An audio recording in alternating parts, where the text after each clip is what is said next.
Hi there, my name is Jessica Berg. I'm a licensed mental health counselor with Seattle Christian Counseling.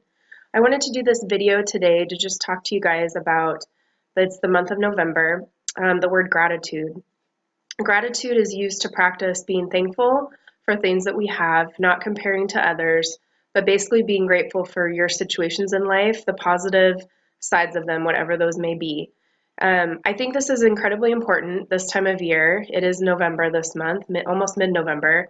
And I think a lot of people start thinking about what am I grateful for? And then people do start comparing what am I not grateful for? What do I not have?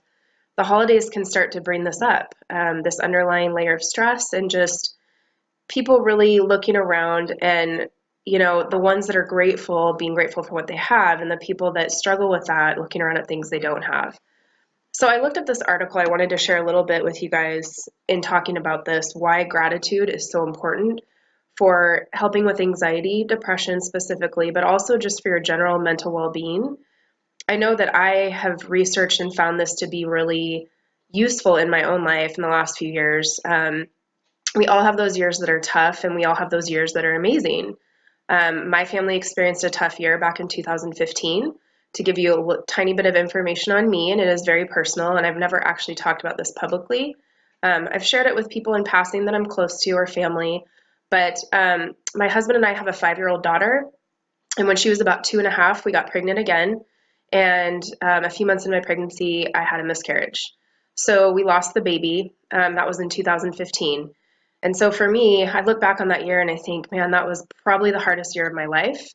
It spiraled into a lot of different things, actually, and one of them being I got back into part-time counseling work. I knew my daughter, who's 5 now, would be in school soon, and not having another baby to care for after my daughter, I could have sat around and felt sorry for myself and been super depressed. And to be honest with you, right after the miscarriage happened, I did do that for quite a few months. I obviously was raising my daughter and I had to be there for that.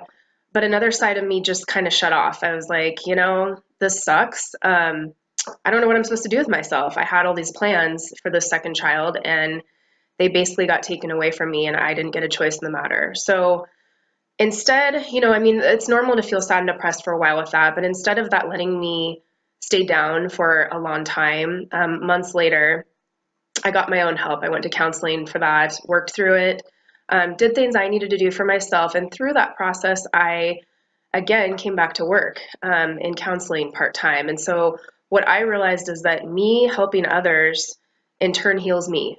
I love to help people. I always have since I was a young kid. It's kind of something I know I was destined to do. Like God had this set out for me and planned. And so when I wasn't doing counseling and I was at home with my daughter, which I loved, there was a part of me that I felt like, and I've talked about this in videos before on here, that something was missing a little bit. I was missing that part of me that helps people. And the reason I'm bringing this up is that in practicing gratitude and helping others, I've realized I have so much to be thankful for. Even within that loss of a baby a few years ago, so much beauty has come out of that pain, and so much purpose. I'm always telling people, when you go through really hard years and something painful really happens, like the loss of someone you love, for example, it can spiral into a lot of things. But if you can somehow turn that around and turn that pain into purpose, which is what I did with my life, it will give you a whole different outlook. I can tell you that since that time, a few years ago, my empathy for others has grown exponentially. God, my relationship with God is so much closer than it was at the time, that I lost that baby. And I just think back to the last few years since that happened, all the things that have changed for the better in my life, the decisions I've made, the people God's put in my life, the situations, again, the pain He turned into purpose. Here and now I'm counseling and helping people again, over the last year and a half almost now. And I don't know that would have happened right away like it did if those things had not occurred. Along with that, our family moved into a new home in an area we want to be in. We absolutely love it. I'm actually sitting here now doing this video in my new home. My daughter's in school right now, and I'm going to go pick her up here in a little bit. In fact, I need to go in a few minutes to do that. But I'm overwhelmed, honestly, this year in 2017 of the blessings that I am so grateful for. This new home we moved into in September that I can tell you was a process. It took years to get here. It was not something that just fell into our lap.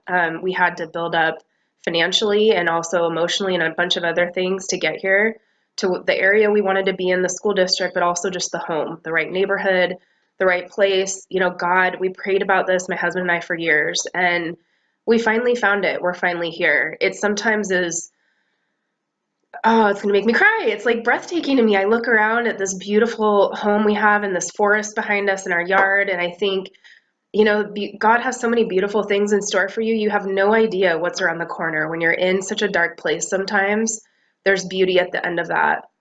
And so for me this year, I'm incredibly grateful for this home that he provided for us. I know it was all his doing. I can go into detail, but I'm not going to do that because it's personal. But also I just don't have the time for it. But I can tell you that it took a long time to get here. And so I am grateful for this house every day that I wake up in it. I'm just incredibly blessed. I'm incredibly blessed when after I got worked through the pain of losing that baby, that I do have my one healthy child who's now 5.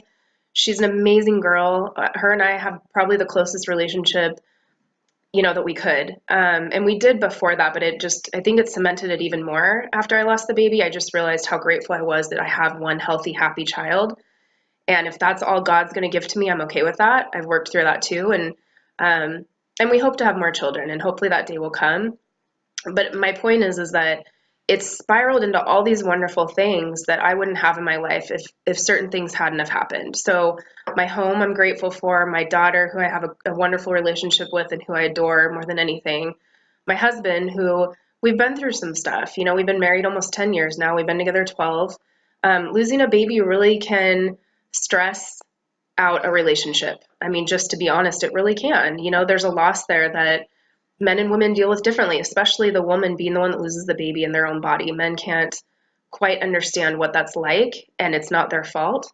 But it's hard. We had to work through a lot of things with that. And so I'm grateful for my husband that he's supportive and stuck through all of that, and didn't bail, and that I didn't bail. A lot of people go through miscarriage or problems in marriage and they divorce because of it. They can't handle the pain and they move on from each other.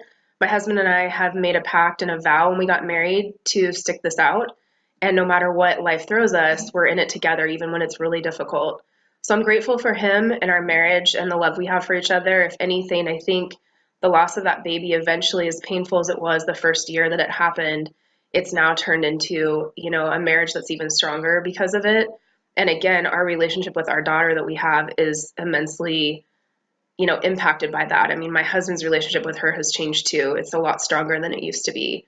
So my point in telling you guys all of this, again, some personal information on me, but I want to basically talk about why gratitude is so important for you and why I think, it's something that everyone should practice on a daily basis, not weekly, not monthly, not just Thanksgiving comes around.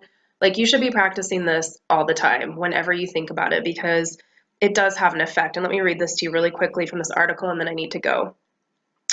It talks about why this is so important, and it says right here for why it's helpful for anxiety and depression. It says a third study was done this year requiring a gratitude journal, but they looked at the people that tended to show gratitude in their daily lives. In the study, they looked at the combined effects of gratitude and sleep quality on symptoms of anxiety and depression. They found that higher levels of gratitude were associated with better sleep and with lower anxiety and depression. This begged the question, is the level of gratitude improving these symptoms, or is it the fact that patients are getting better sleep? The researchers ran tests for this. The amount of sleep revealed some interesting links. They found after controlling the amount of sleep people got, gratitude still had an effect on lowering depression scores. This means regardless of their levels of insomnia, people who showed more gratitude were less depressed. With anxiety, they found a different result. After controlling for sleep, gratitude showed no effect on anxiety. So while higher gratitude led to less anxiety originally, this is simply because it helped people sleep better, and sleeping better improved their anxiety. So gratitude had a direct effect on depression symptoms. The more gratitude, the less depression. And an indirect effect on anxiety, which increased gratitude, led to improved sleep, which led to lower anxiety. Either way, with gratitude, you're better off and you get a good night's sleep. It talks about a bunch of things in here. It's from an article called The Grateful Brain by Alex Korb. He's a PhD. And this was an article I found on psychologytoday.com. It's really fascinating, actually, and it's not super long. I'm not going to get into all the rest of it because I don't want to waste time doing that, and I'm already almost at my time now. But basically, I'm just here to tell you guys that practicing gratitude every day is really beneficial for your mental well-being overall.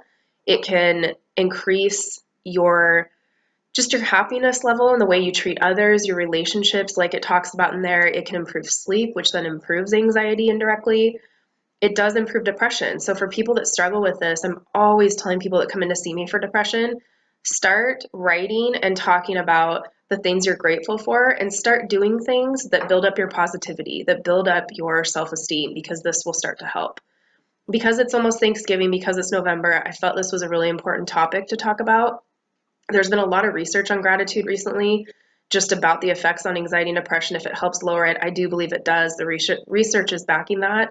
Um, I personally practice it. Again, things happen in life. We all have good and bad years, and really how you bounce back from that and what you choose to do with it can turn your pain into purpose and show you just how to live with a grateful heart, which is what I try to do in my own personal life. So thank you for watching this. I hope that this helped some of you. I hope you have a wonderful month and a wonderful Thanksgiving. God is really good. He loves you so much, and I hope you have a wonderful week. Thanks for watching. Take care. Bye-bye.